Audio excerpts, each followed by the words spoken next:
Hello friends, in this lecture we'll talk about the two biomass energy conversion technique. First one is the thermochemical conversion and another one is the biochemical conversion.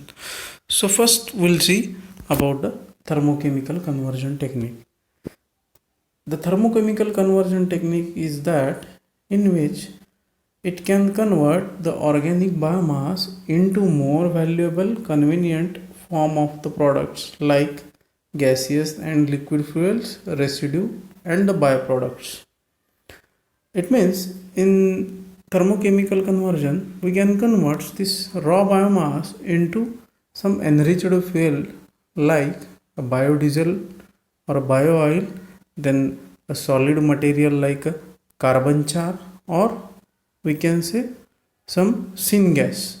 So this process can be carried out by using following two ways. First one is the gasification, another one is the pyrolysis. So these two processes are quite different than that of the combustion process.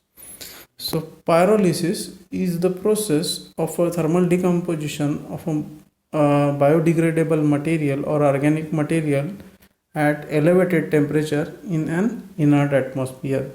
It means we are simply carry out a thermal decomposition of a organic material.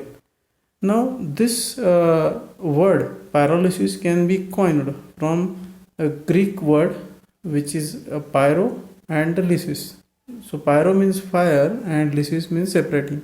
It means by heating, indirect heating of the biomass or the material, we are going to separate its byproduct. So it is most commonly used to treat the organic material including plastic as well as rubbers. So very important thing is that this pyrolysis is carried out in the absence of air or the steam. For that the temperature required it is around 500 degrees centigrade to 1000 degrees centigrade, and it is carried out in some special closed vessel at this particular temperature. So we will see this pyrolysis process or the pyrolysis reactor. Before that, the product produced by this pyrolysis can be dependent on the temperature, the pressure, then the heating rate. That is, if the temperature is somewhat greater than the 1000 degrees centigrade, so the pyrolysis process is called as the gasification process, and product we are getting is the gas mixture, which is normally called as the syngas. So this gasification is called as the high temperature pyrolysis. The another byproduct which is obtained at somewhat lower temperature around 600 degrees centigrade, which is a solid carbon char particle, and that process is called as the carbonization. And if the temperature is furthermore too low, it is in the range between 200 to 400 degrees centigrade. At this particular temperature, the product produced is a liquid in nature, which is some a bio oil. Now we'll see how this pyrolysis takes place. So this is the diagram which represents the pyrolysis chamber, or where the raw biomass is converted into some useful forms like a carbon char, then bio oil, or the gas, syngas. So first of all, the raw biomass is entered into the pre-treatment biomass plant, where it is dried by using dryers and it is getting crushed by using grinders so as to increase the energy density, and it consisting of the combustor, and inside that there is one more vessel called pyrolysis reactor, and there is a cyclotron where we can collect a char, the solid char, and there is a quencher where through the pressurized water, cold water, we can convert the gas into the biodiesel. Furthermore, this somewhat non-condensed gases can be fed to this combustion chamber. So these are the different components of pyrolysis reactor. Now we'll see how the reaction takes place. First of all, this pre-treated biomass that is it is applied to the pyrolysis reactor. So you can observe what the pyrolysis reactor consisting of. Here there are basically two chambers. The outer chamber, it is a combustor, and the inner chamber, which is a pyrolysis reactor.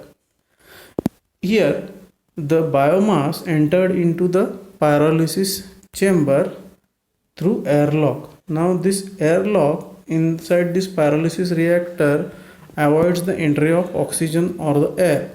So in this pyrolysis reactor there is no oxygen at all. It is totally vacuum. Okay. And here in the combustion chamber, the combustion process takes place, which is the heating process carried out with the help of air and some another woody material or some combustible material, and the heat is being produced in this combustion chamber, which is applied to this biomass inside the pyrolysis reactor. It means the biomass inside the pyrolysis reactor getting heated up indirectly because of the heat produced in the combustion chamber. Now whatever the product produced from this pyrolysis reactor, which is nothing but gaseous, liquid or solid, that depends on the temperature range. Now this raw gases and the char particle coming out of this pyrolysis reactor are fed to this cyclotron, where the cyclotron separates the flue gases or raw gases and the char particle, and these char particles are corrected char collector, and this char collector, which is having higher carbon content than that of all the coal or the charcoal.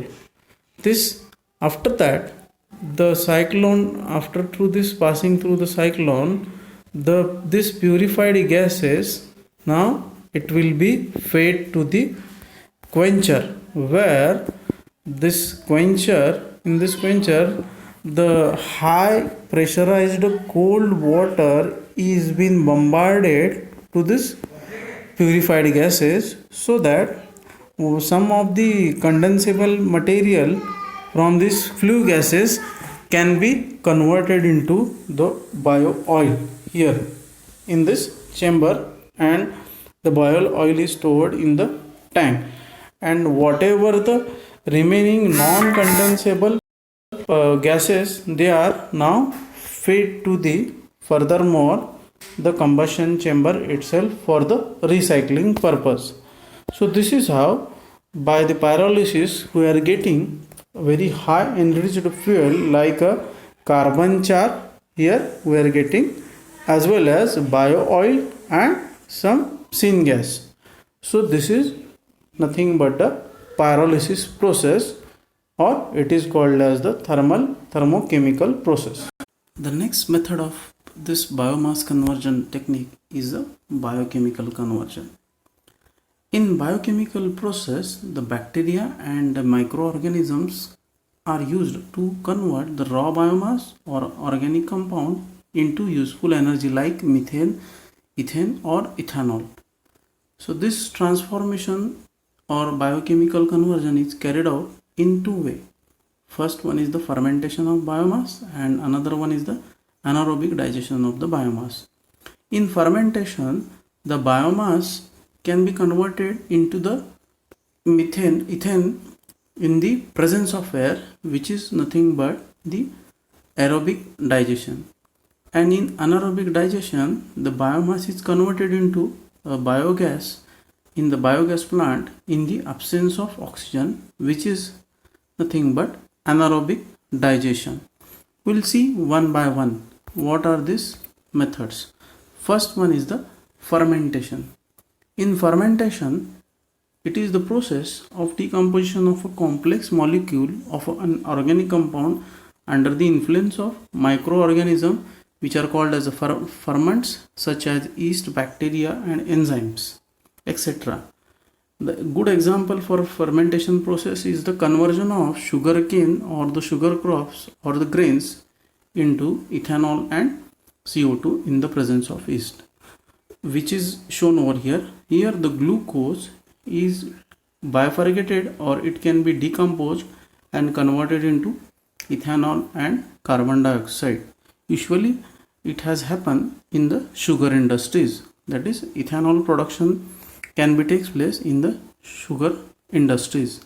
Another example of this fermentation process is nothing but the formation of curd from the milk itself in the home or in the dairy farm. So this is another example for this fermentation or aerobic digestion process. Now the next we'll see about the anaerobic digestion, or it is also called as the biodigestion, and it has taken place in the biogas plant itself. The anaerobic digestion or anaerobic fermentation process is one which involves the conversion of decaying wet biomass and animal waste, which includes the cow dung as well as other human waste, into the biogas through the decomposition process by the action of anaerobic bacteria. And this anaerobic digestion means the absence of oxygen. Here it means the anaerobic bacteria converts the wet biomass into the biogas. First of all, the mixture of water and the wet biomass, including the cow dung, human waste, then sanitation waste, can be poured into the digestion chamber, which is called as the slurry. And this slurry in the digestion chamber can be decomposed with the help of this anaerobic bacteria, and these anaerobic bacteria are living inside this chamber in the absence of oxygen, which decomposes this wet biomass and converts that into the biogas, and whatever the slurry remaining, that is rich of the potassium and phosphorus and the nitrogen, which one can use as a manure in their farm for the to get the bumper crops.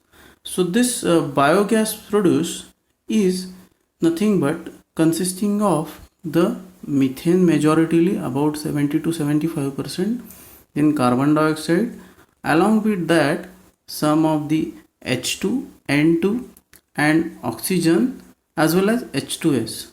So this is what the biogas consisting of. So in anaerobic digestion, it is one of the effective method of using a raw biomass into useful energy content. Okay, so here with this we can conclude this lecture. Thank you.